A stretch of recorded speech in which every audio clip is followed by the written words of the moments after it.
Good morning students, कैसे हैं आप सभी लोग। आई होप सब बढ़िया होंगे। आज हम लेकर हाजिर हैं दोबारा अपना नया टॉपिक। फाइल हैंडलिंग का जो टॉपिक हमारा चल रहा है उसी में हमारा एक टॉपिक है, ये है सीक्वेंशियल इनपुट आउटपुट ऑपरेशन। कि आप अपनी जो फाइल आपने बनाई है उसके अंदर आप किस तरीके से अपने डेटा को एंटर करा सकते हैं और अपने डेटा को कहाँ से आप किस तरीके से रीड करा सकते हैं। आज हम इसके अंदर कुछ फंक्शंस की इससे रिलेटेड बात करेंगे। सबसे पहला फंक्शन हमारे पास है गेट। जैसा कि आपको नाम से ही पता चल रहा है कि गेट का मतलब होता है लेना। क्या लेना? ये क्या करेगा? सिंगल कैरेक्टर लेगा, यानी कि सिंगल कैरेक्टर को रीड करेगा।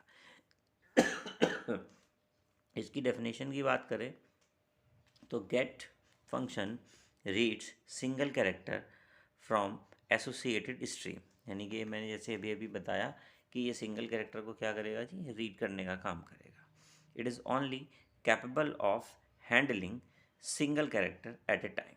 ये जो गेट है ये एक टाइम में सिर्फ एक ही कैरेक्टर को हैंडल कर सकता है, या कह लीजिए कि रीड कर सकता है, क्योंकि इसका काम है गेट। गेट माने होता है लेना। ठीक है जी, ये आपको बताने के लिए मैंने लिखा हुआ है कि बाइट ओरिएंटेड है ये, और read single byte of data.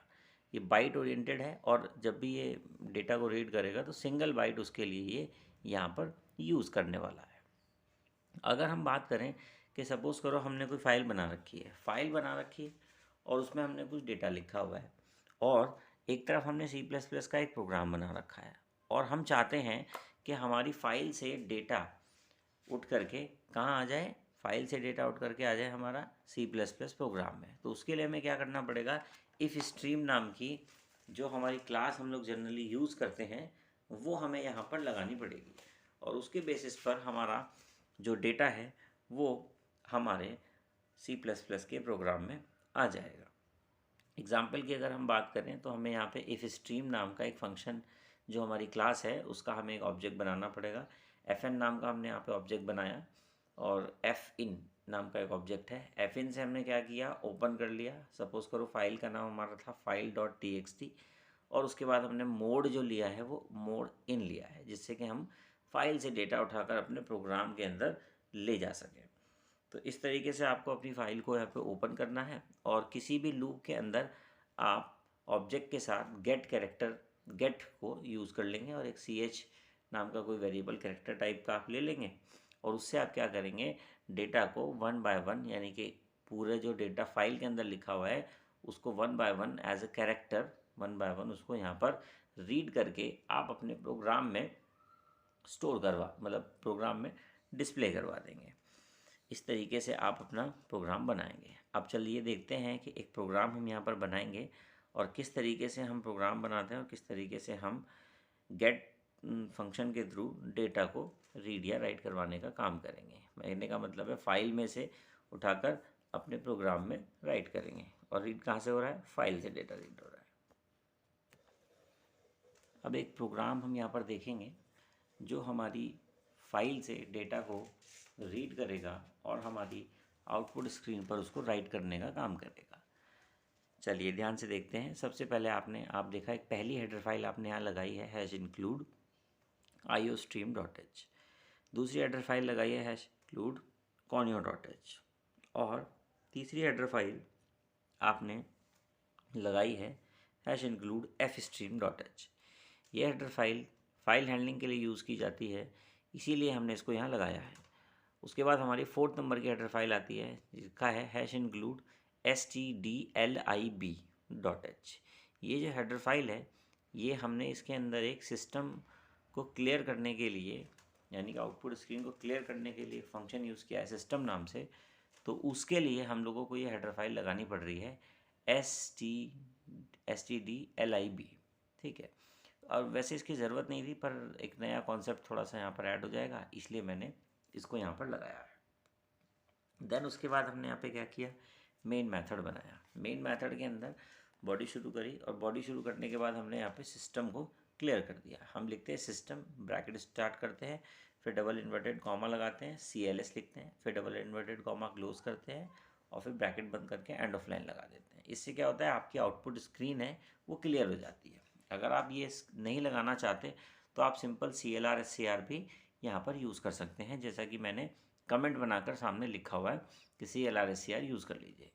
Then उसके बाद आपने यहाँ पे क्या किया, एक कैरेक्टर टाइप का CH नाम का एक वेरिएबल लिया, जिसमें कि आप 1 बाय 1 कैरेक्टर को रीड करा लेंगे। उसके बाद इफ स्ट्रीम नाम की क्लास ली और उसका एक एफ इन नाम का एक ऑब्जेक्ट बना दिया। एफ इन नाम का जो ऑब्जेक्ट है वो क्या करेगा, एफ इन डॉट ओपन करेगा।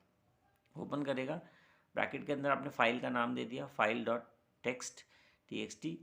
उसके बाद हमने यहाँ पे इसका मोड दे दिया, इन मोड में हम इसको यहाँ पे खोल रहे हैं, क्योंकि हमें फाइल में से डेटा को क्या करना है, रीड करना है, और सिंगल कैरेक्टर के थ्रू हमें 1 बाय 1 उसको पुट कराना है अपनी आउटपुट स्क्रीन पर।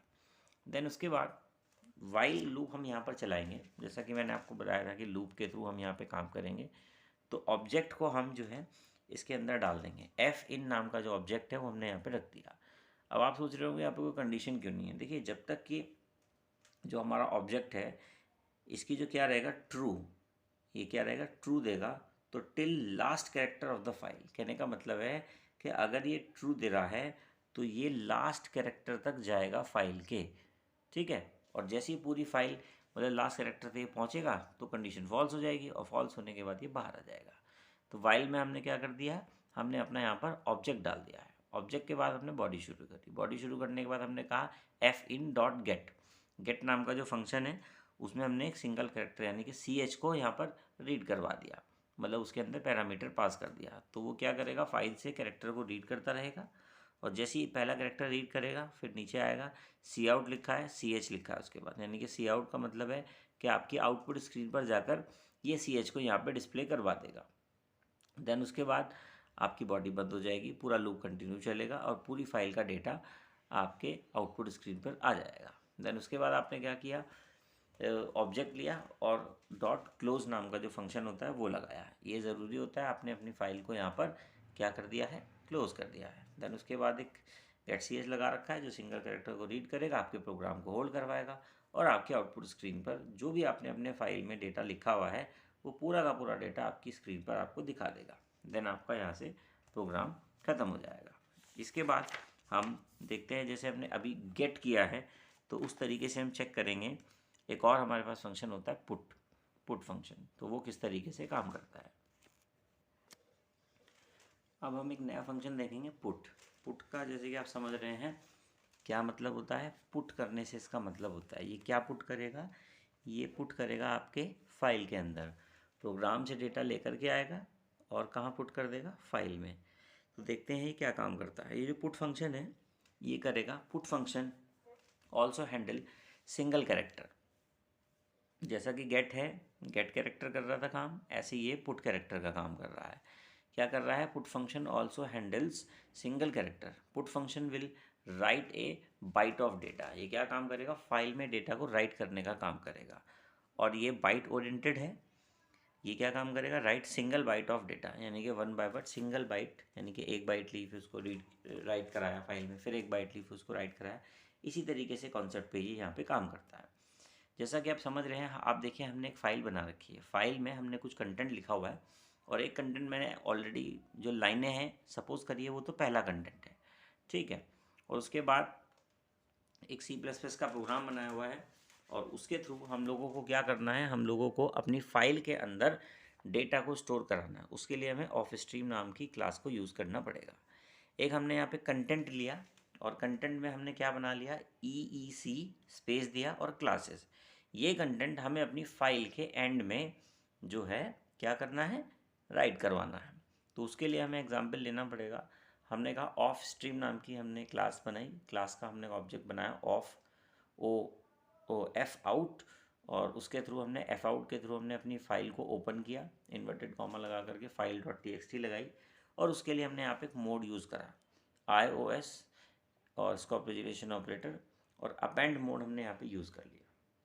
अपेंड मोड क्या करेगा, हमारे टेक्स्ट कंटेंट को सबसे लास्ट में लेके जाने का ये काम करेगा। हमारे कंटेंट को कहाँ ले जाएगा, ये सबसे लास्ट में लेकर के चला जाएगा, ठीक है जी।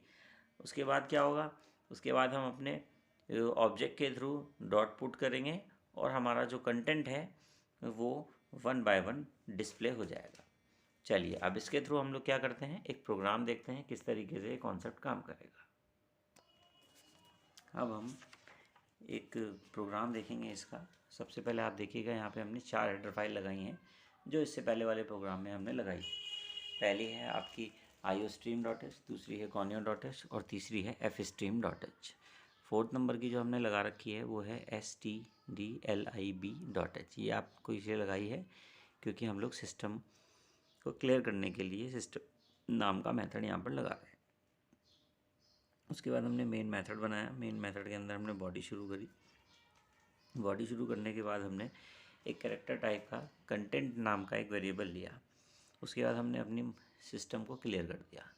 इसकी जगह आप क्या लगा सकते हैं, क्लियर स्क्रीन भी आप इसकी जगह लगा सकते हैं। उसके बाद हमने यहाँ पे क्या किया, ऑफ स्ट्रीम नाम का हमने यहाँ पे एक जो क्लास थी हमारी उसका हमने एफ आउट नाम का ऑब्जेक्ट बनाया। हमने लिखा F out dot open, bracket के अंदर हमने अपनी फ़ाइल का, मैंने एक नई फाइल बनाई न्यू फाइल डॉट txt नाम से। iOS लिखा हमने, स्कोप रेजोल्यूशन ऑपरेटर लगाया और अपेंड मोड में हमने इसको खोल लिया क्योंकि हमें फाइल के लास्ट में कंटेंट को क्या कराना है, जोड़ना है। उसके लिए हमने क्या किया, सी आउट लिखा, enter the content of file. उसके बाद हमने कंटेंट को फाइल में जो कंटेंट डालेंगे यूज़र से हमने कहा कि वो कंटेंट राइट करें। देन उसके बाद हमने लिखा सी इन करके हमने लिख दिया डॉट गेट और ब्रैकेट में हमने कंटेंट डाल दिया। कंटेंट हमें क्या डालना है, मैंने कमेंट बना करके लिखा है, मैंने EEC स्पेस देके क्लासेस मैंने यहाँ पे लिखा है। देन उसके बाद मैंने लिखा 4 डॉट पुट, ब्रैकेट लगाया और कंटेंट हमने इसके अंदर डाल दिया।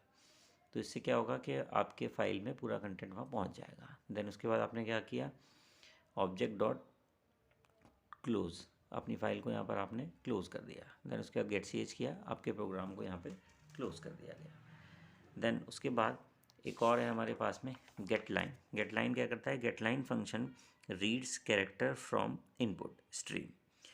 Difference for get function is that get line function reads and removes the delimiters new line character for the input stream.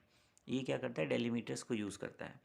आप जैसे देख रहे हैं मैंने एक सिंटेक्स बना रखा है, नीचे इफ स्ट्रीम लिखा है और उसके बाद मैंने ऑब्जेक्ट लिखा है और उसके अंदर हम पैरामीटर यहाँ पे पास कर सकते हैं, यानी कि कंस्ट्रक्टर के थ्रू भी आप उसे कॉल कर सकते हैं। उसके बाद हमने लिखा object dot gate line, CH हमने जो कैरेक्टर लिया हुआ है 50 हमने दे दिया। ये नंबर है यानी कि नंबर ऑफ़ कैरेक्टर हैं, इसका मतलब है कि 50 कैरेक्टर तक ये बिल्कुल कंटिन्यू रीड करेगा। और जहाँ पर भी इसको क्या मिल जाएगा, डेलीमीटर्स मिल जाएगा। इन्वर्टेड कॉमा में मैंने यहाँ पे क्या लिखा हुआ है, डॉट लगा रखा है, यानी कि फुल स्टॉप है। जहाँ इसको डॉट मिल जाएगा वहाँ पर ये आपकी फ़ाइल को यानी कि डेटा को रीड करना बंद कर देगा। तो ये हमारा क्या है, यहाँ पे ये डेलीमीटर्स है। ठीक है, आप लोग इसको अच्छे से प्रोग्राम को देख लीजिएगा और इस प्रोग्राम को आप राइट करेंगे अपने सी के नोटपैड पे। ठीक है, बाकी कल करेंगे। ठीक है, मतलब नेक्स्ट जब भी हमारा टर्न आएगा वीडियो हमारी कंटिन्यू चलती रहेगी। Thank you.